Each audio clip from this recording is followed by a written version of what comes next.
La hora de la verdad, al oído.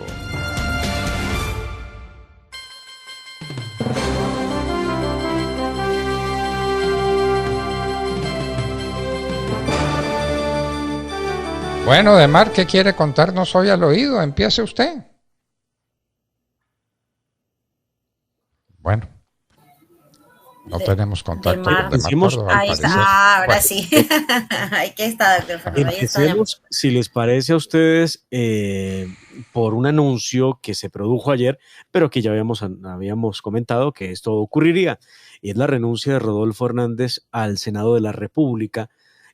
Rodolfo Hernández, quien llega al Senado en virtud del estatuto de oposición que le entrega una curul al perdedor a las elecciones a la presidencia de la República. Por esa razón, Rodolfo Hernández ocupa esa curul en el Senado. Lo mismo, por la misma razón, la señora Marilyn Castillo es representante de la Cámara también en la comisión primera, pero en la Cámara. Rodolfo Hernández ya había dejado entrever que su interés estaba en el Ejecutivo, no le interesa estar en el Legislativo, y lo grave de esto, doctor Fernando, es que al Rodolfo Hernández retirarse del Congreso de la República, del Senado, la curul queda vacía y lo que se llamaba la curul de la oposición, pues simplemente deja de existir. Terrible precedente. Creo que nadie se lo imagina o nadie se lo imaginaba que pudiera ocurrir. Pero escuchemos qué es lo que ha dicho Rodolfo Hernández respecto de su salida del Congreso.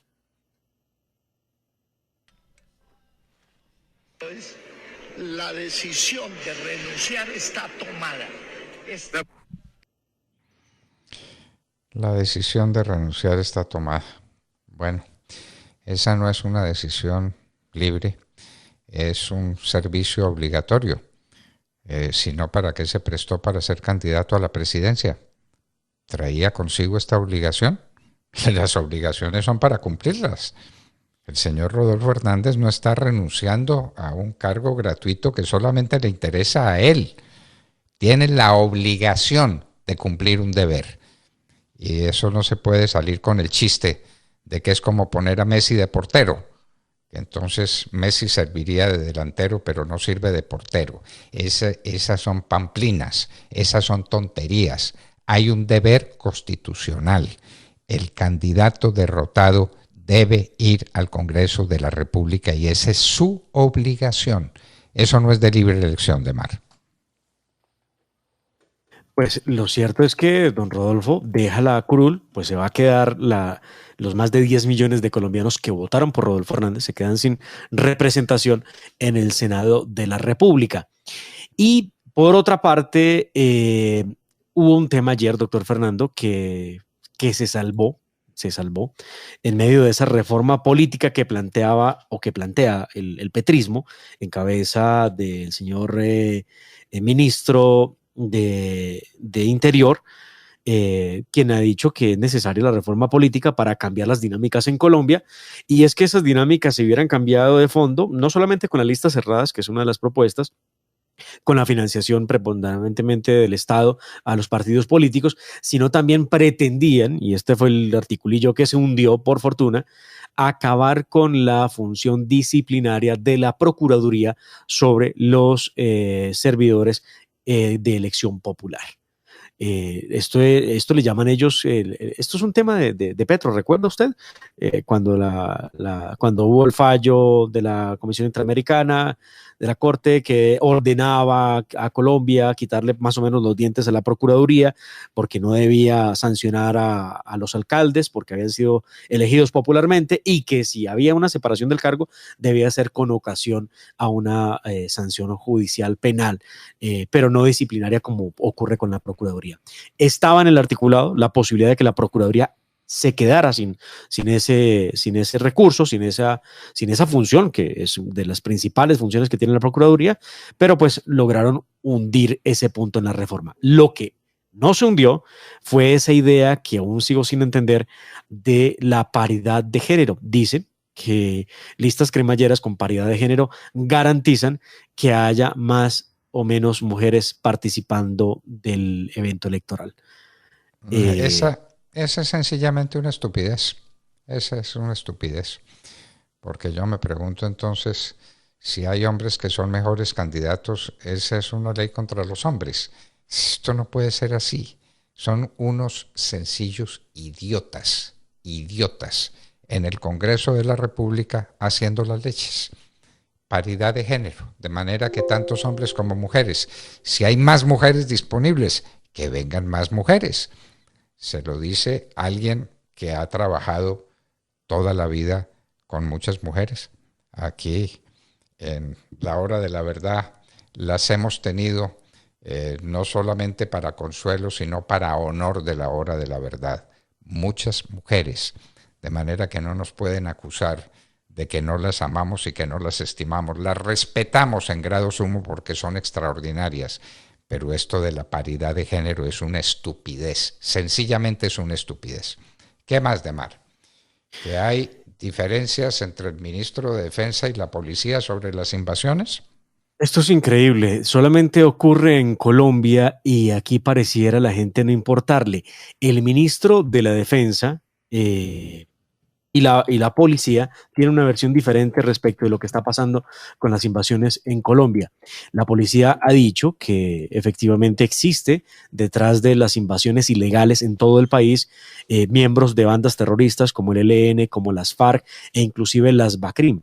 Se ha dicho que hay disidencias, como le llaman ellos a estos grupos terroristas, pero el ministro Iván Velázquez, después de estas afirmaciones que hizo el director de la policía, el general Henry Sanabria, salió a desmentirlo y a decir que no, que las declaraciones del director de la policía, que son muy delicadas, pero que no se podía afirmar tajantemente que detrás de las invasiones de predios estuvieran grupos ilegales como el ELN o las disidencias.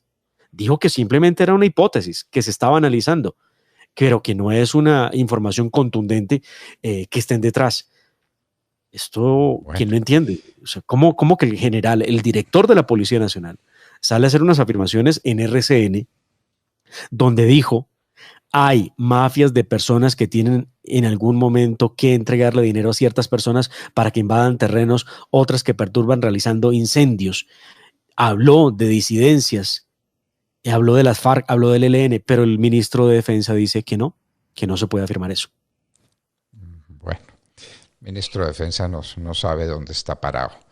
Con razón le fue tan mal en Guatemala, pero no sigamos con esa discusión que no nos lleva a ninguna parte. Es el ministro de Defensa que nombró el señor Petro, sin que tenga ni idea el ministro de Defensa de lo que está hablando.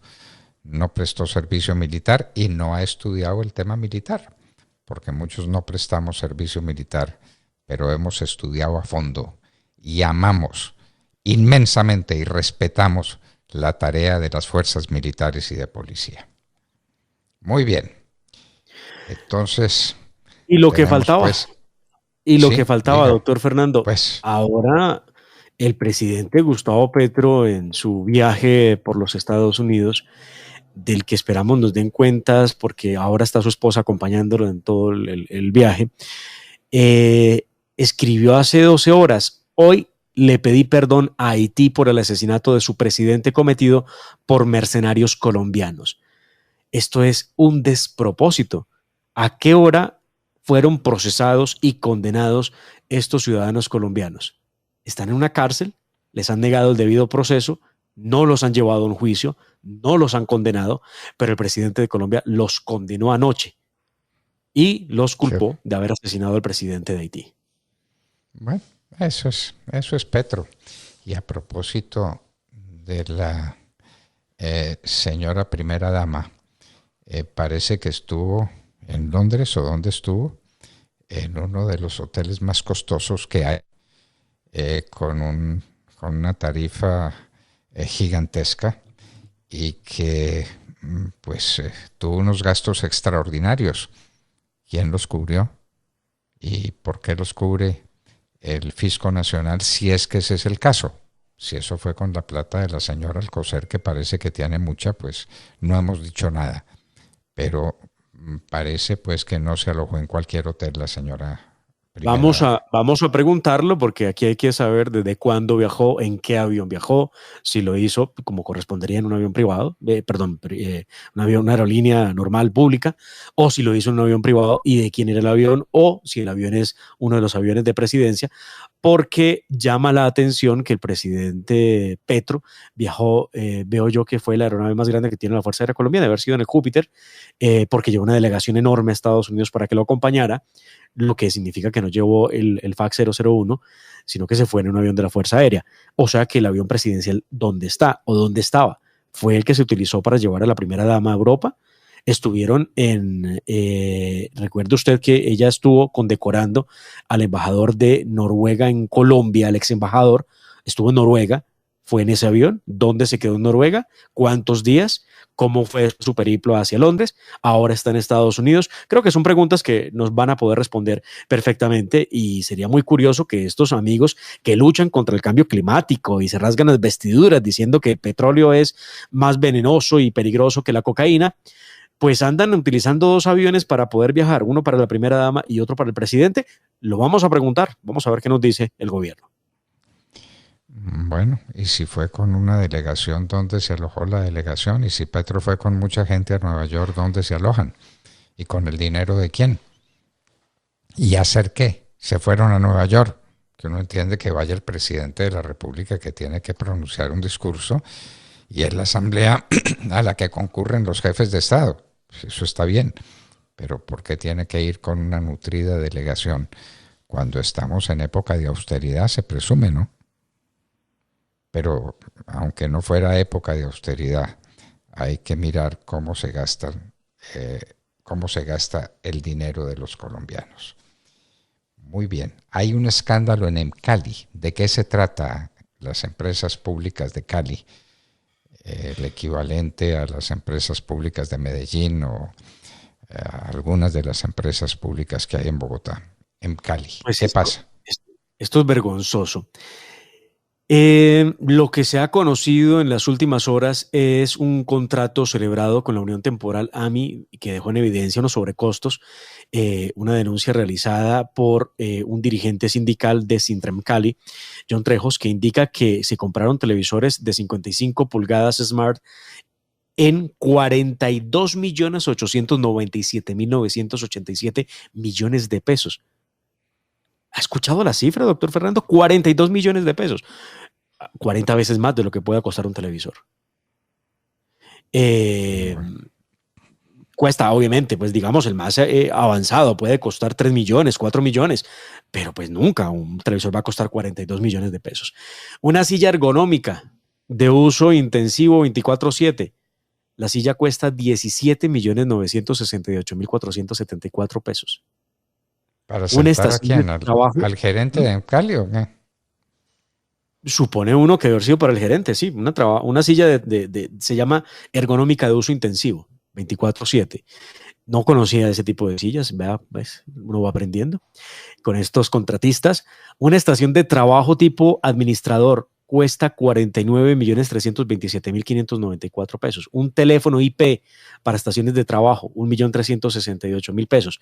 Bueno, esto es una cantidad. Aquí tenemos el documento de la denuncia de cómo y qué cosas costaron y cuánto, y esto es sencillamente absurdo. Equipamiento para videoconferencias, cámara y audio, unidades, a ver, aquí veo que son 107.910.000 pesos. Esto es una cosa tras otra, doctor Fernando, aterrador. Y no sé a qué se debe esto, el silencio de la extrema izquierda, que tan pendientes están de la corrupción. Y aquí sí no dicen nada. Recordemos que el alcalde de Ospina es un alcalde petrista, por si alguien lo olvida. Bueno, quién sabe si Cali dependa directamente del alcalde o si es otro petrista distinto, el que está en Cali. En todo caso, no va a ser un amigo del presidente Álvaro Uribe, eso con seguridad que no. Y pues a propósito de este escándalo, doctor Fernando, pues renunció el gerente de Cali, quien se desempeñaba en el cargo era Juan Diego Flores. Estaba en el cargo desde el 19 de junio del año 2020. realmente vergonzoso que este tipo de cosas pasen, pero aquí lo complicado es que se guarde silencio. Escribió, esto es la cuenta personal del 21 de septiembre del 22, Jorge Iván Ospina. El ingeniero Juan Diego Flores batalló valientemente en entornos muy difíciles de pandemia y estallido social al frente de Mecali. Sus aciertos son muchos y memorables, y hoy con dignidad y ante procesos a clarificar en personal bajo su mando, decide presentar renuncia que he aceptado, ha dicho el alcalde de Cali. Muy bien. De manera pues que van a averiguar cuánto vale de verdad un televisor allá en Cali. ¿Por qué dicen que el alcalde de Medellín se podría asesorar en materia jurídica? Que no sabe derecho. Bueno, es una de las cosas que ignora, pero ¿por qué? ¿Qué pasa ahora con el alcalde de Medellín? Pues esto es una barbaridad, doctor Fernando, que a nadie se le ha ocurrido, ni a Maduro le escuché estas declaraciones. Escuchamos qué es lo que ha dicho en las últimas horas el alcalde de Medellín.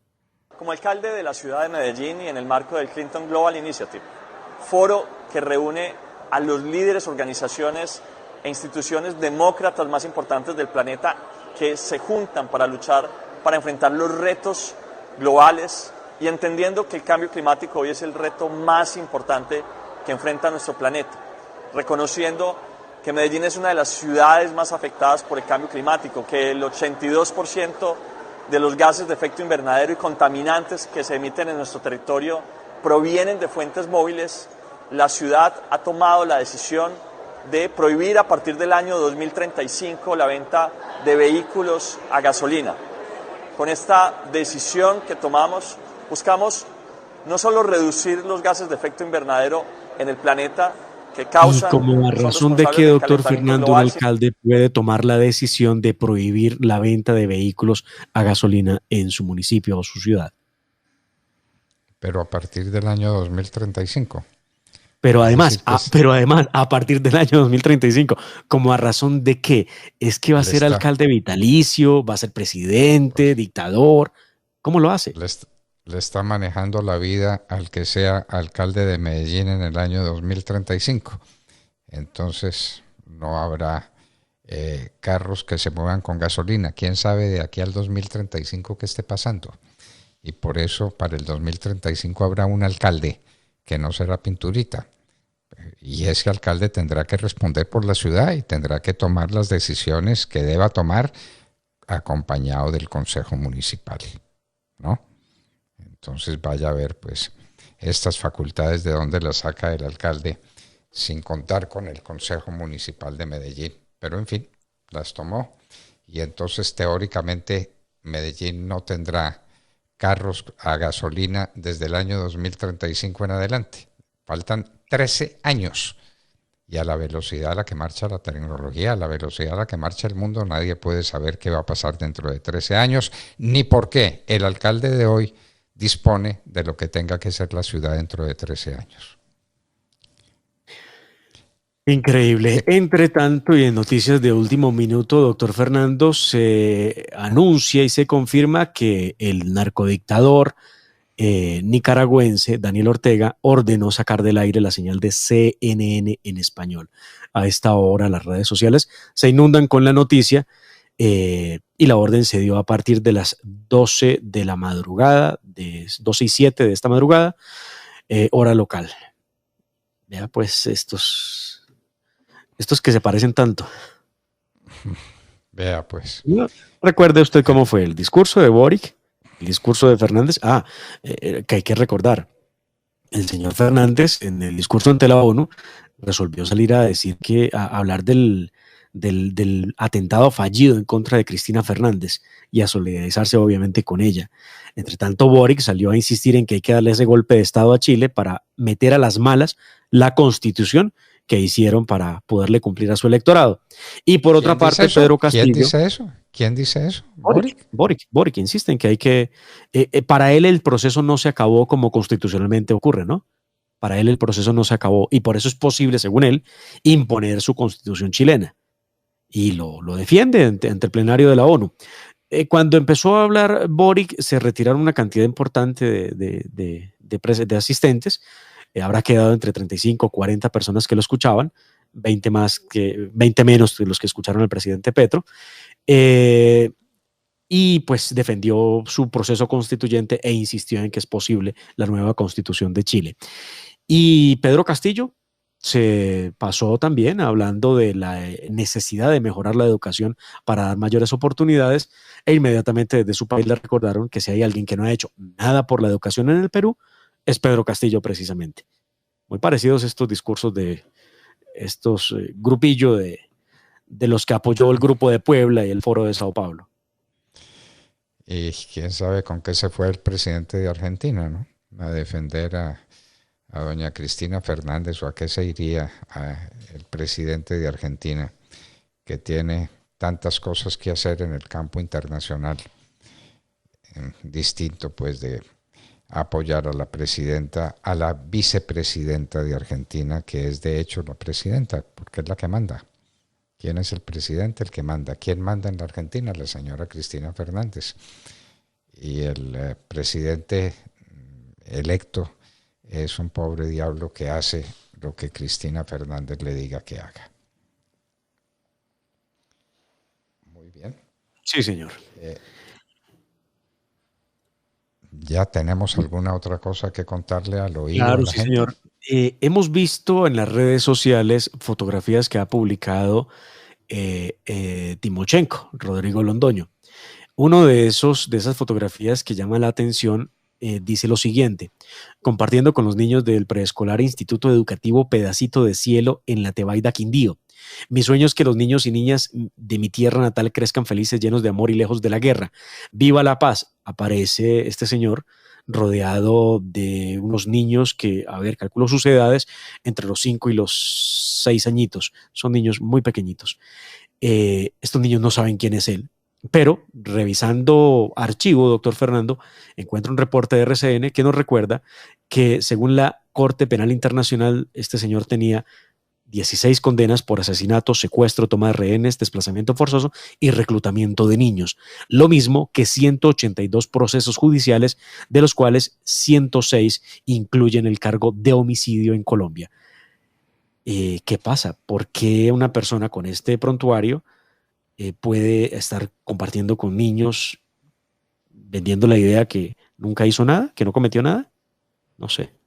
Bueno, es lo que él puede sostener después de tantas condenas como las que lleva a cuestas. No hay duda ninguna. Bueno, Demar, y el tema de la invasión de tierras es uno de los temas más difíciles y más delicados que tiene el país, porque es el camino hacia la falta de producción agrícola y ganadera, es el camino hacia el hambre. El camino hacia el hambre está empedrado de invasiones de tierras. En un minuto hablaremos con el presidente de Fedegan, José Félix Laforí. Y por ahora estábamos con ustedes al oído. Al oído.